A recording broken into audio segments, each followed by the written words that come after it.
Hey, good afternoon, everybody. This is US Home Talk. We are live every Wednesday at noon and on demand at ushometalk.com or anywhere you find your podcasts. We are your hosts, Mike Overson with Luminate Home Loans. We have Jason Walgrave with Walgrave Real Estate Group and the Minnesota Real Estate Team with RE/MAX Advantage Plus. We also have Marcus Walgrave here with Hegg Realtors. We have a special guest with us today that I'm going to introduce here in just a little bit. But what is US Home Talk? So if you haven't caught our show before, we talk about mortgage and real estate current events throughout the entire country. We are based in different cities here, mainly in the Midwest with our main hosts here, but we do like to bring on special guests from other parts of the country to get their perspective on what's going on in their market as well. So we will be taking your questions during the show today. If you want to reach out to us, you can hit us up on our phone number, 612-234-7585. You can either call or text that number with any comments or questions during the show. Again, 612-234-7585. That number is actually live 24/7. So if you want to connect with us at any time during the week, that is the number to reach out to us. Again, phone calls and texts we'll go through to that number. One more time, 612-234-7585. If you're catching us on Facebook, you can also interact with us live through Facebook. Just go to the comment section, type in your questions there or your comments, and we'll cover those during the show as well. So as far as our special guest goes, we have Steve, the Yoda of real estate, here with us. I'm going to give a little background on Steve-O. So why do we call him the Yoda of real estate? Okay. Number one, he's older than the hills. Okay. So that's reason number one right there. I always got to give him a hard time with that. Number two, the Yoda here has been involved in real estate since 1970 something. Like before electricity was even around, the guy was in real estate.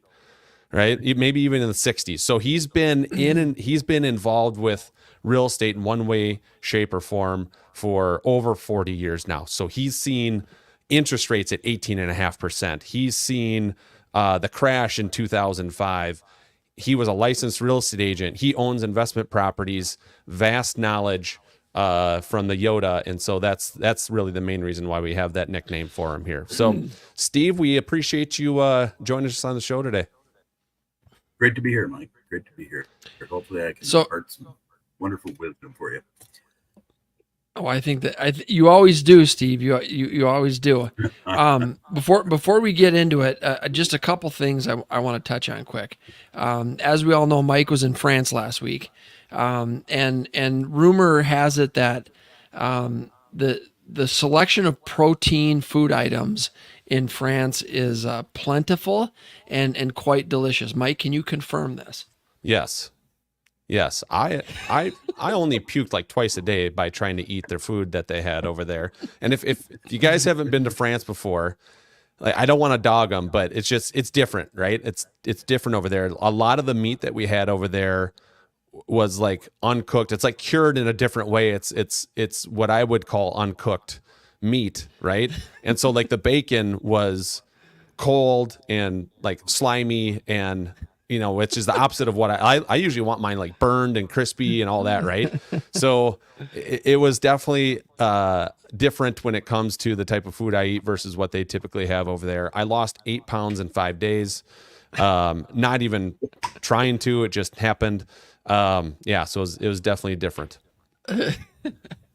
Jason, I don't know about you, but I did not get the Mike Overson croissant delivery. So I did not either. I was expecting at least something to be brought back, but I ate it all on the way back because I was so hungry. And then taken 25 and a half hours to get back to us. What was that, Steve? Was the wine good? I'm not a wine drinker, so I didn't even have a glass of wine out there. Mike.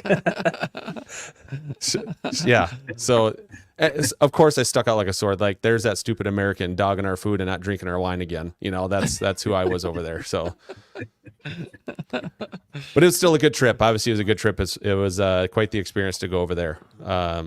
And landscape was beautiful. It, definitely a cool country to go visit. And South France was really cool as far as like the water and all that stuff goes too. So, you have anybody talking about real estate that you overheard or anything like that? Do they have a hot? It's expensive over there. More expensive than here, at least where we were at. Do they have inventory issues that it seemed like, or yep, kind of they have same inventory issues over there, and it's like for 1.2 million, you're not getting a whole lot.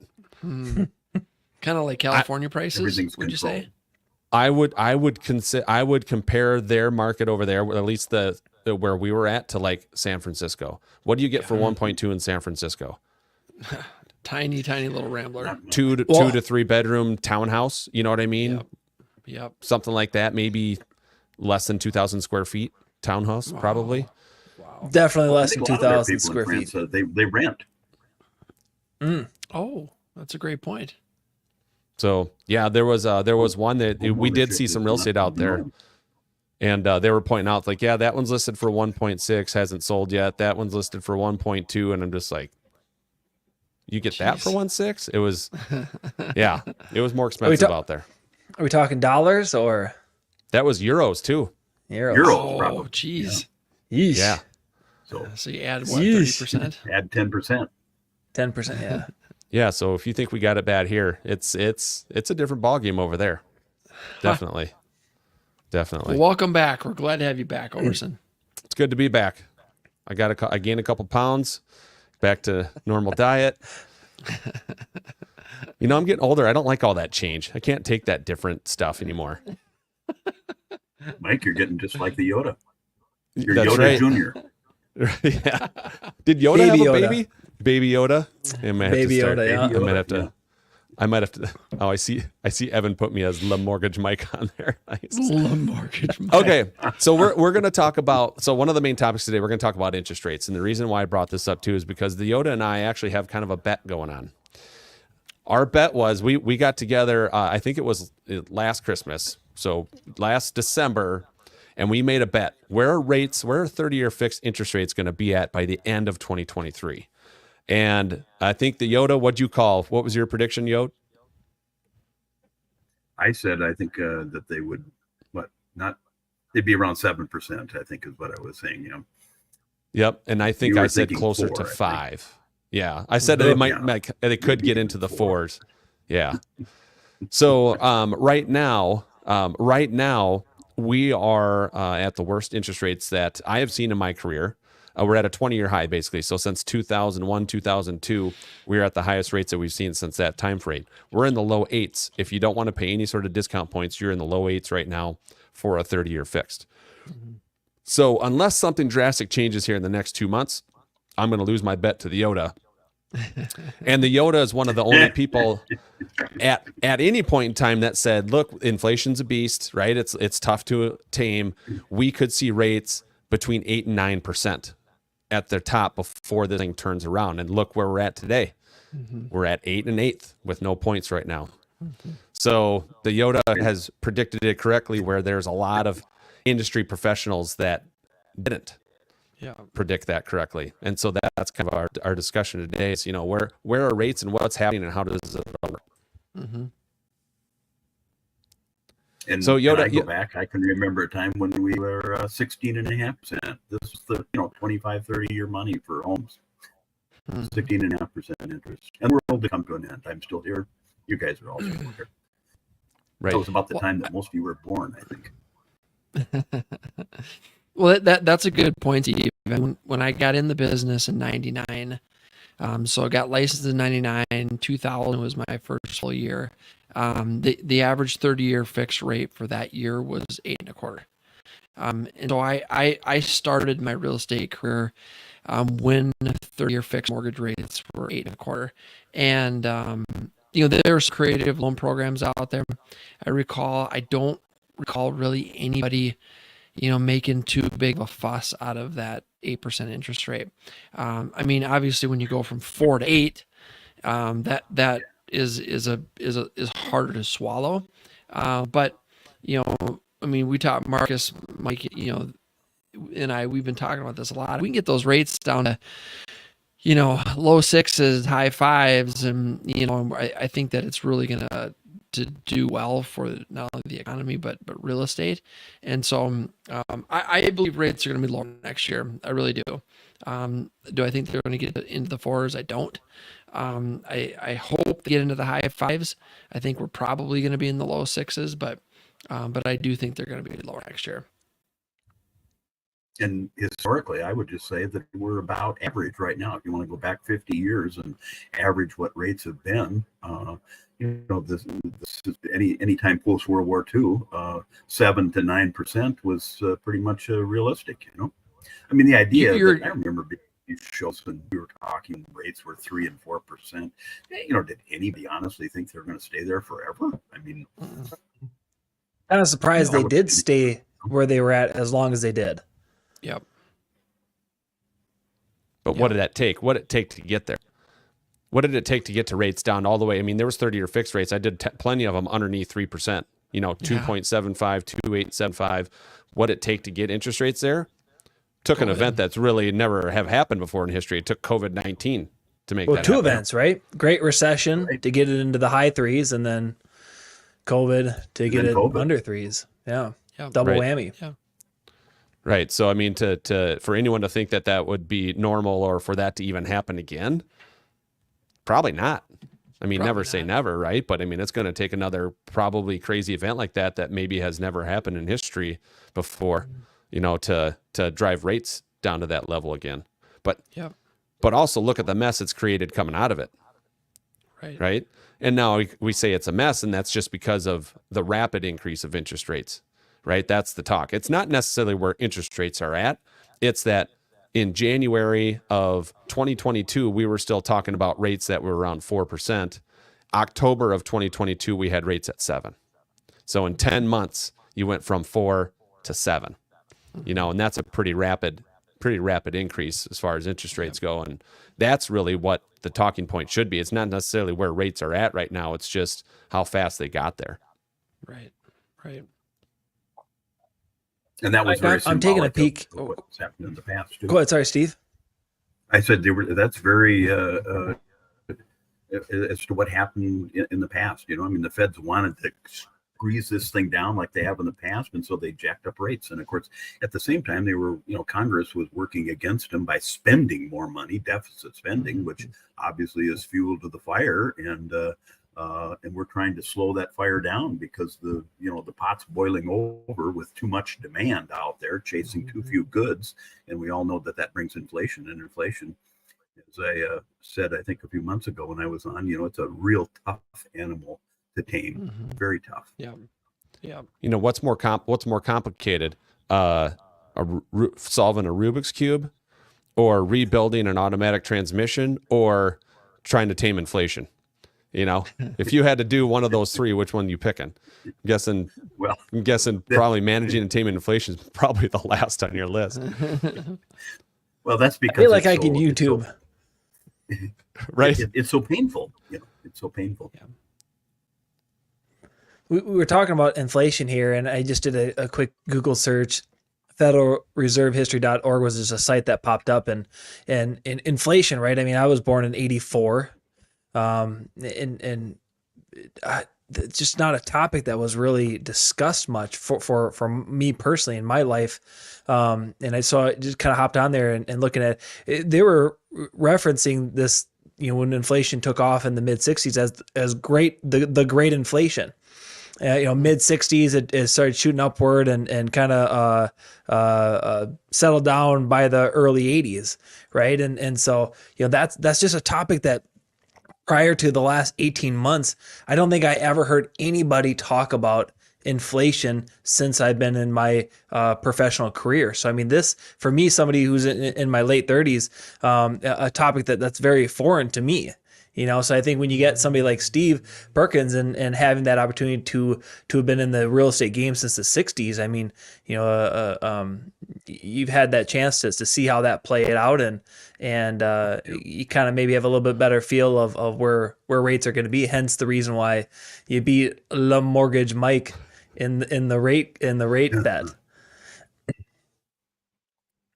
Well, and this is the kind of the longest period of lower interest rates that we've had of stability.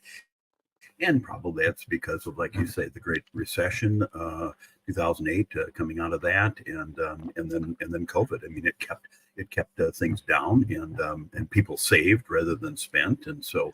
But yeah, no, I well remember those days. In fact, to put it, before we had barcodes on the stuff when you went into the grocery stores, and everything's got barcodes now, and they scan it when they check it out. Well, before we had that, way back in the dark ages, they put stickers on it. It was 29 cents or $1.30 or whatever it was, and it was a sticker on it. And I can remember inflation was so rapid in the grocery store, something that didn't move very fast, like maybe water chestnuts or something like that. They had 3 stickers on it. The first one, and then one pasted over it, and another one pasted over that one.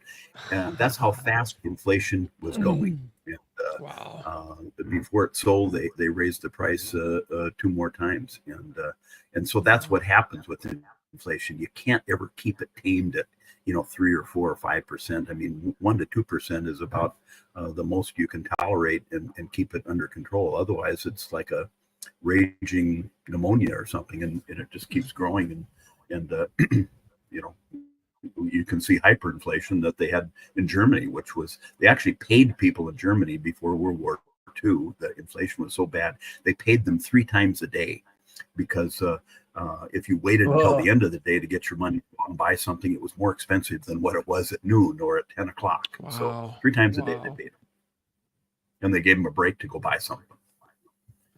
That's hyperinflation. We're a long way from that, but right. I mean, so Steve, we had one of our clients and longtime listeners, Andy. He just sent in a question, and his question is now a good time to buy a duplex for a rental property?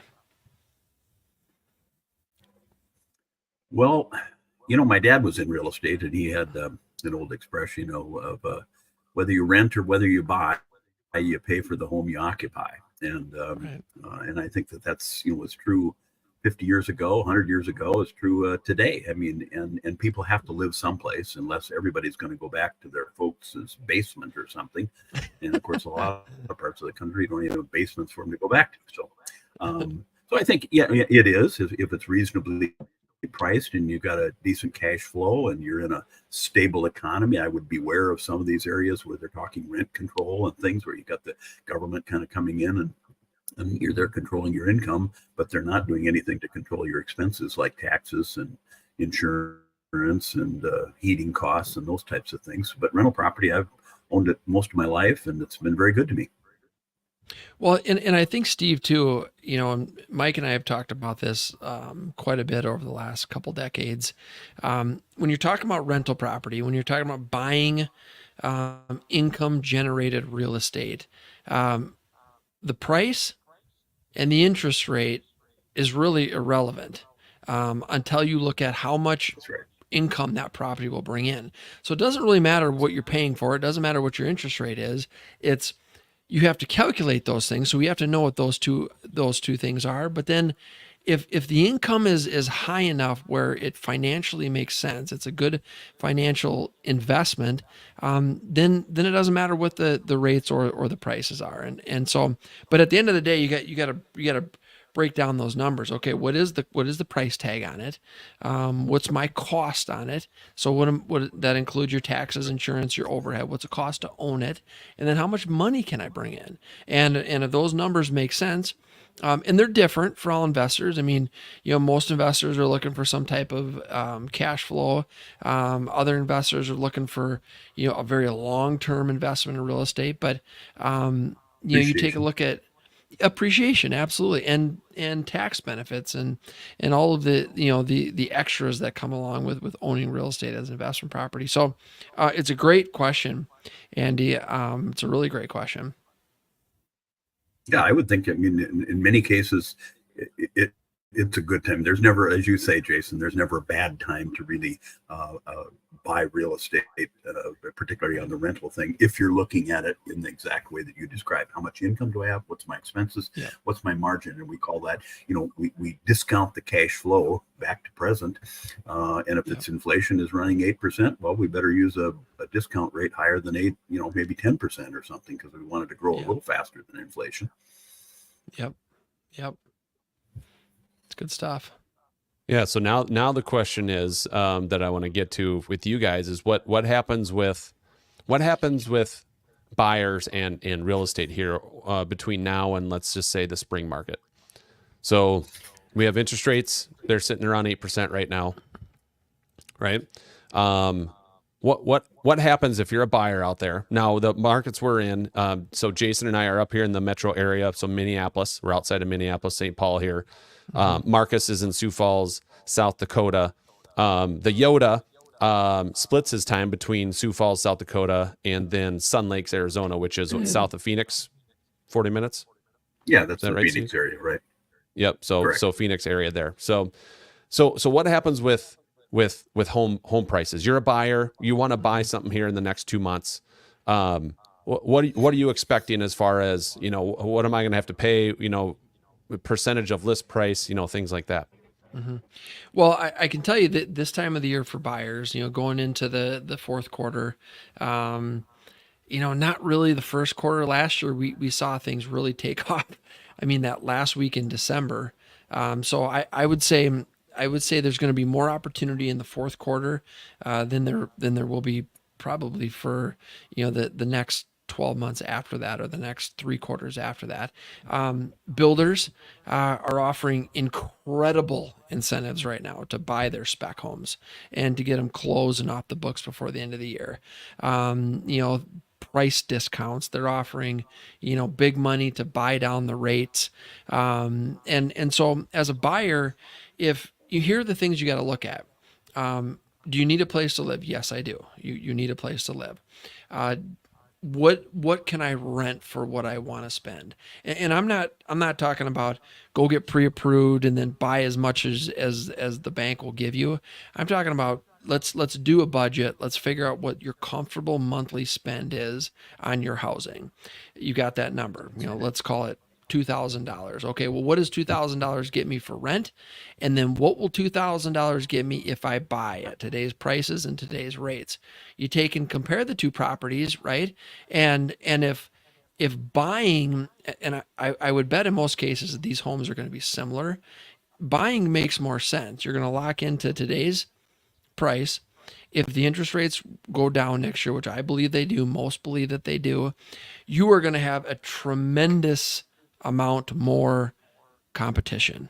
So those rates go down to, to low 6s or high 5s.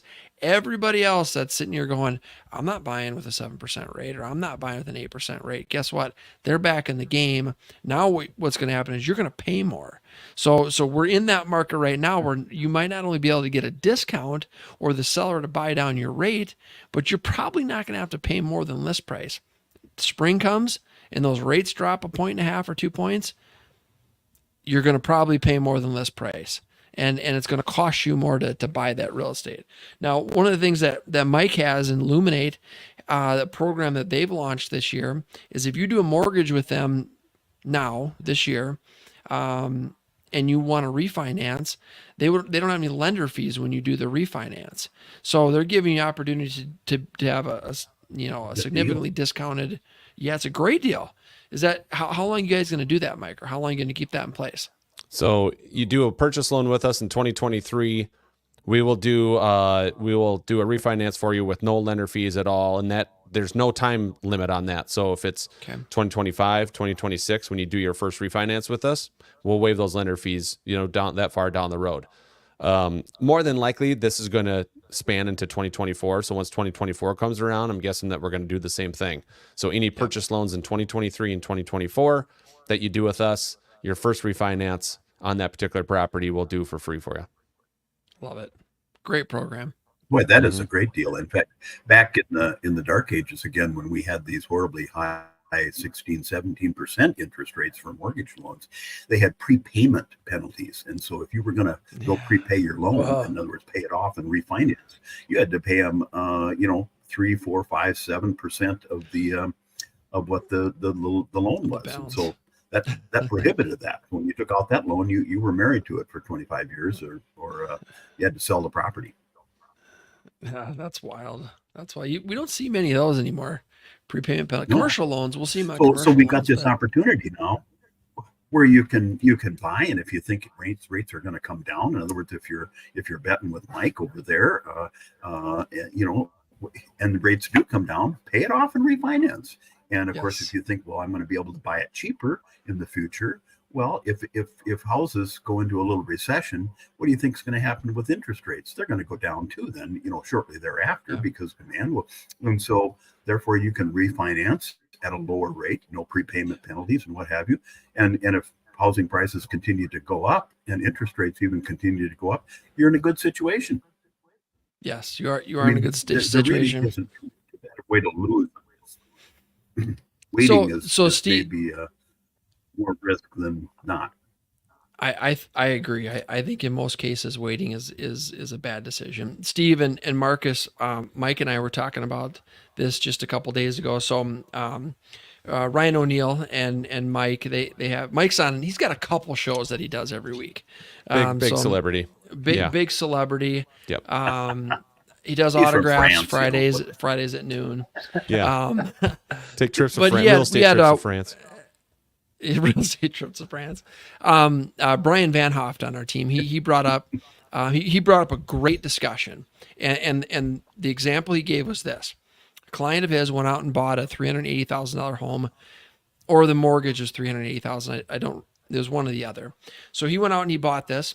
With today's higher interest rates, he had his accountant do his taxes, and because of the higher interest rate that he was paying, he had more of that deduction, and then he was actually going to it was going to cost him $600 less per month when you combine both state and federal taxes. So if you in this example, you got, okay, yes, I'm paying a higher interest rate, but I'm saving $600 a month in income taxes. So then what is the effective interest rate, right? And so Mike ran those numbers. In this example, it was 2.25% was your effective interest rate. So he had a 7.25%, but because he's saving $600 a month in taxes, he's at 5%. Wrap your head around that one. Right. So that's the thing. If for renters out there, it's like, the comparison that we said, $2,000 a month, here's what you can get for rent. Here's what you can get for mortgage. You got to remember, you're taking a straight monthly cost there. You're not building in any of the benefits that you get, the tax deductions like you're talking about now, in the future. Right. So in this particular case, this gentleman was like, all right, I make $90,000 a year. I'm going to buy this $380,000 house. My tax benefit at the end of the year is going to be $600 a month, which is $7,200, right, for the year. So it takes a 7.25% interest rate on his house, and it drops it down as if he was doing basically 5% on it, 5%. Right? So how many people out there now would go out and buy a house if rates were at 5%? We'd have a frenzy again. We'd have almost like a COVID frenzy if rates were at 5% right now. Yes. But for this gentleman, for this client of our team, that's effectively his interest rate, because he has these additional tax benefits where he's paying less income tax. So it's so important to look at the entire picture. Not just what's the rate and what's the price, but how does it affect my bottom line, money in my pocket at the end of the year when you calculate in potential tax savings. So here's the other thing to talk about too, and we spoke about this before. When you buy a house, there's two costs to buy a house, right? There's the actual cost of the house itself, and there's the cost of the financing to get it, right? The COVID years, right? And so it's like a teeter-totter typically when one's high, one's low, right? So during the COVID years, well, obviously the low was interest rates. Never saw interest rates lower than that. Well, what was at an all-time high? How much more did you have to offer over list price in order to get your foot in that door in that house? God. right? 5-10%. Yeah. 20, 30, 40, 50 grand over list price. I had Yep. some people go 100 grand over list price and not get it. Yep. Right. So yeah, you're saving it on one end, right? On the interest rate end, but you're making up for it on the other end through the price of the house. Right. In this type of market, now it's reversed, right? Now the low is going to be the cost you actually get for the house, because you have a $400,000 listing up here that's been sitting for a while. What are your clients picking that house up for? No, 380. 380. You're paying 20 grand under list price versus 30 to 40 grand over list price. Right. And guess what? You're not competing against a bunch of other buyers, and you can get a home inspection done. Yep. You might be able to get the seller to pay some of your closing costs. Like there's all these other things that come along with it. So I brought up this question on the radio show 2 Saturdays ago, was for all the real estate agents out there, right? So don't be a real estate agent. Just be a buyer right now. You're an actual buyer. Would you rather buy in the market we're in now, or would you rather go back to the COVID years and be a buyer there? I'd rather buy now because I believe that interest rates are going to go down and I can refinance. I don't want to pay 30, 40, 50 grand over list price and deal with no inspection and deal with just the stress and the frenzy appraisal that comes along with. And right. So stressful. Now I don't. Well, remember, I'm not getting those this. times were. Marcus, I was just going to say those times existed for about 10 years and, or not even that, but I mean about 5 years, and they've never happened before in the history of, for 100 years. And so to think that we're going to go back to those times, it's just, those were great if you were able to use them, wonderful. But, to think that history is going to just repeat itself very soon. History probably does repeat itself, but it isn't going to happen in any of our lifetime, for sure. Mine. Agree. Maybe Marcus's. Yeah, maybe. I guess I'm a couple of years younger than you. But Mike, the question, if buyers is buying now is a good time, and if I were a buyer and as a realtor, I don't really get the feeling like interest rates are going to come down next year. I think that historically we've seen that the U.S. economy can do very well with rates in that 7 to 9%. It would not surprise me if they stay there. One thing that is very important for a buyer right now is that there are some buyers that are getting out of the market. So again, comparing, what we've seen here since in 2021, you can be a buyer now and go look at the 6, 7, 8, 10 homes that are in your price range, in your search criteria. You have time to go look at them. You might even have time to go schedule a second showing and go take a peek at the top 2, 3 that you like. So that's a big perk right now for buyers to buy now. There's less competition, but I don't believe that home prices are going to come down because of the inventory. The inventory is not going to get fixed. There's really no way to fix it. Immediately. So if rates do go to 8.5%, say 9%, buyers are still going to buy.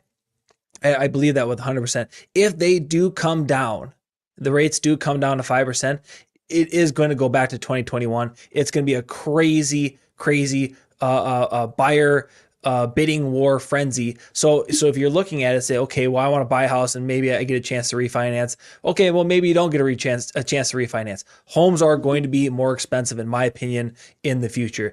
To a comment that Steve made, if homes do go into a recession, that will be the time with a high probability that rates are going to come down, and then you can refinance at that time. But the one thing that you're missing out is that equity that you're creating by purchasing today and allowing it to appreciate up into that event that may happen in the future where homes do go into that recession. So I don't see any reason for a buyer not to buy now. If you can buy now, you should be buying now. It's just that simple. I don't know of an explanation on not to buy right now. I agree. I put a post on Facebook the other day saying that one of the biggest mistakes someone can make right now is not buying a house when they have the ability to. Obviously, it's got to be affordable for them, right? But I truly believe waiting is going to cost you. I mean, there's not one financial planner. So real estate's an investment, right? Just like a 401k, just like a IRA, right? So there's not one financial planner out there that say, you know what, let's not start that 401k right now. The rates of return are not high enough. Let's wait to start that 401k down the road a couple years. Yeah. There's not one financial planner that would say that, right? Pretty much ever. Real estate's the same way. You know, it's a time game, right? The longer you're in it, the more wealthy you get. So why wait? Buy now, as long as it's affordable for you. Buy now. Realize that appreciation. Start watching your wealth grow. Yep, agree.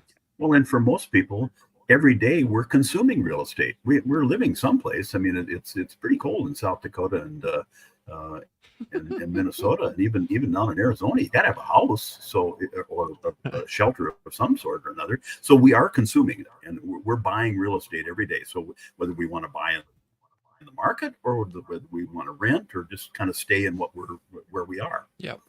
We're still buying real estate. Agreed. The only time you stop buying real estate is when you're dead, and then you have the final real estate that you bought. They call it a cemetery plot, you know? Yeah, and that's tiny. I got mine, by the way. I believed in buying a lot while you were young, you know? Steve, what's the Phoenix area look like as far as home values? If you kind of look year over year, go 12 months back versus now, what are you seeing down there? Home prices held steady? Did they go up? Actually, I think they go Mike, down? that's a good question, and I do follow it fairly closely down there. And there's so many tools out there to follow it. You know, that we did see, you know, some inflation, and then it actually kind of settled back down, and then came now it's back up. So I think overall we're probably 2-3% higher right now than what we were a year ago. And clearly, if you go back 2 years, I mean, we're probably 10% at least higher, particularly in nicer homes, in nicer areas. So again, you know, it's hard to find a time, I think, in history where you really saw prices of real estate go down, that they stayed down. I mean, so the idea that you can buy a home and sell it in a year or two and make a bunch of money, I mean, unless you really fixed it up and done some stuff, I mean, that's not the norm. I mean, it certainly was when we're in high inflationary times. But I mean, the idea that you could buy a home, I mean, even back in the days when we literally saw in the early 80s, the real estate market dropped by about 40%. I mean, it was basically, you know, your $100,000 house, and that was a pretty nice house back then, it was selling for 50 to 60. And but it didn't stay that way. I mean, within 5 years, it was kind of back up. And one of the driving factors is what's it cost to construct a new home? I mean, if new home construction keeps going up, well, then, I mean, it's got to drag all the existing with it, because unless we had some pandemic that killed a lot of people, and therefore then we wouldn't need housing, because they'd all, then you want to own the cemetery plots, because there are more people going to the cemeteries than buying houses. Hey, you know what a good business model would be, Steve, is if you rented at the cemetery plots. I mean, is anybody doing that where they're, you know, I mean, you buy them now, but what if you just had this big, beautiful, they rent them. They rent them in Europe. It's like they do. I mean, like, as I understand it, you've got them for like 100 years or something, and then they come out and they plant somebody else over you. Yeah, maybe it's 200. Hey. I don't know. But, you know, Mike, the next time they're you go kind of there, landlocked, you know. Yeah, you know, they stack them. You know, it's kind of the joke, right, about you know, death and with that. But I mean, it's I think what's a good example is with China. China's actually seeing a decline in population, you know, and so they were building their housing to accommodate this population that they had, fastly rising population. You know, now there's, you know, I've come across articles saying about they have these massive housing complexes, and they're not able to fill them because the population's declining. I think, you know, that would be something that we would have to see in the United States. We'd have to see like a true decline in our U.S. population before we're going to see, you know, a big move in real estate pricing coming down in terms of residential. And that's kind of, you know, when you just look at it logically, it's like, yeah, I mean, if there's continue people who want housing, like you said, Steve, we consume housing every day. It's until that demand goes away. I don't see how housing can become more affordable. It may not as be skyrocketing like we did in the last 3 years, but increasing, in my opinion, without any doubt, year over year. Mm-hmm. Yeah, it's just like food. You can't say, well, I'm not gonna consume any food for the next year or so. I'll just and no, I mean we got housing. We need housing. We need shelter. Yes, we do.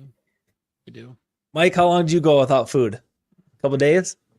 A couple hours, and I'm already going nuts. Yeah, it was always that way. Yep. Well, your parents know that, Marcus. Oh, they I just do. just helped them with a loan, and we got talking about how much cereal and ice cream I ate of your guys' back in the day. Gallons and boxes. Gallons and boxes. It was like a gallon and a couple boxes a day. It seemed like a gallon of milk, a couple boxes of cereal a day. Yep. Yeah, it was awesome. All right, last thing here. I don't want to get political here, but the one kicker, the one thing that has come up a lot with our clients is that it's an election year next year. Yep. Right?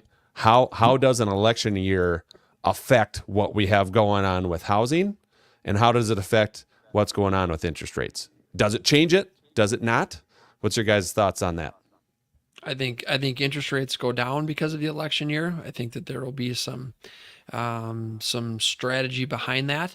If you look back historically, election years have almost always brought mortgage interest rates down. So I think that's another reason why next year rates are going to be lower.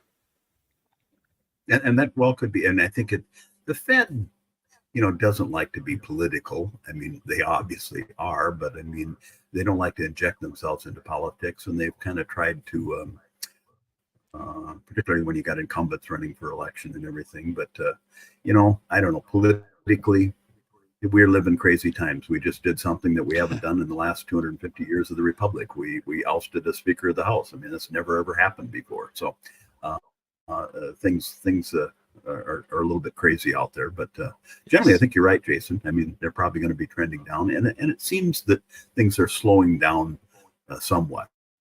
But the last thing I would say is I'd hate to see the Fed let up on the gas, and then if they got to come back, because it's like stopping that prescription, that penicillin that you get, that the doctor says take until the end. You say, yeah, I'm feeling pretty good, I'm going to quit taking that stuff, and then the infection comes back, and now it's that there with a vengeance, and you're on the prescription that double the dose for a longer period of time. Right. Now, if the government cooperate and would spend less money, then there'd be less fuel to keep that pan from blowing over. But I don't think that's going to probably happen. But But normally speaking, rates should, which would mean maybe rates aren't going to go up. I mean, that much. So don't count on rates being 10% by November. That would be a real anomaly. Yep. I think rates. I think inflation's too big of a deal. I think that's what's going to keep them where they're at. If we do see rates come down, in my opinion, I think I saw this in the last couple presidential elections. They don't really campaign. They don't really send out the air out people's dirty laundry until 45 days before you vote. So if rates do come down, I think they're going to come down in that short little window, maybe 60 days prior to the election, to, in a sense, influence those people who were able to capture that low rate. They feel happy about, who they were thinking they wanted to vote for, and they're going to go ahead and vote for it. But I think inflation is just too big. I don't see rates coming down at all next year, maybe in a small little window, 2-month window. And that's going to happen prior to the election. And then once the election's done, they're going to go back up to, where they were prior to that little dip. So. Well, they're shooting for a soft landing, they call it, and the Fed hasn't been very good at soft landings. I mean, they're kind of the pilot that comes in and bangs it in a little bit, and we call that a little recession. So we might have a little recession, but again, been through a lot of those, and that doesn't mean you shouldn't buy, because you're going to consume housing the next 6-8 months, and you don't know that there's going to be a recession either. So why bet on something you don't know when you're still buying something in a more expensive market? And if you're renting right now, boy, I think you've seen a lot of rental increases, or if you haven't, you've been very fortunate, and you are likely to see them, particularly if you're in any type of a metro area at all. Right. It's like if rates don't come down, it means that the economy is doing better than it should be.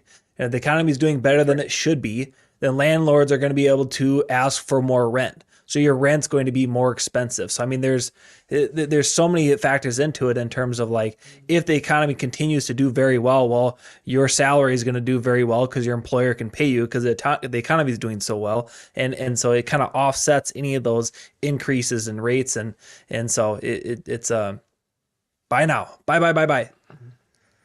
Well, That's right. how many of us were wrong? You know, like go a year ago, look back a year. How many of us, out of us 4 that are talking here, 3 of us were basically wrong as far as interest rates go, and 1 of us was right. Right. So it just goes to show you don't know what you're gonna you don't know what it's gonna be like next year. We can do all the talking and predicting and analytics and stuff, but what if COVID-24 comes out in the spring? How does that change things? Right? No one knows. You never know. So, but we know what we can get today. You know that you can buy a house probably under list price and get some of your closing costs paid for by the seller today. So if it makes sense today, you'd want to do it today. And, owning a home is just, I see more people at my age, they're retiring now.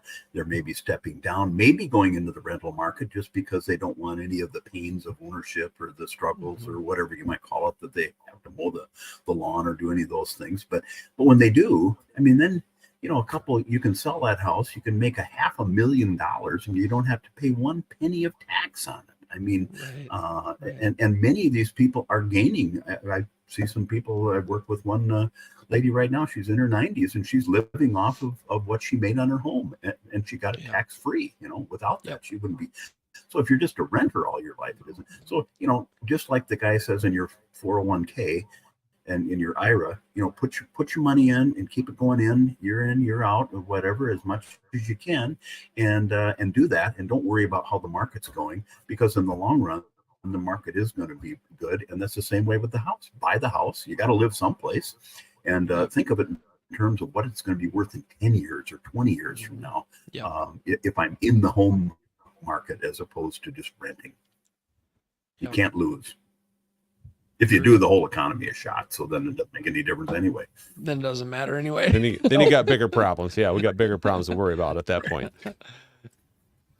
Well, gentlemen, thanks for joining us today. So as we come to the end of our show this week here, we want to thank everyone for tuning in live or catching us on the podcast at a later time. So you can find us anywhere at any time on any podcast service that's out there. Just search for ushometalk.com or US Home Talk and you'll find us there. So for Jason Walgrave, for Marcus Walgrave, and Steve, the Yoda of Real Estate Perkins, I'm Mike Overson. We appreciate you watching our show. We'll catch you next week.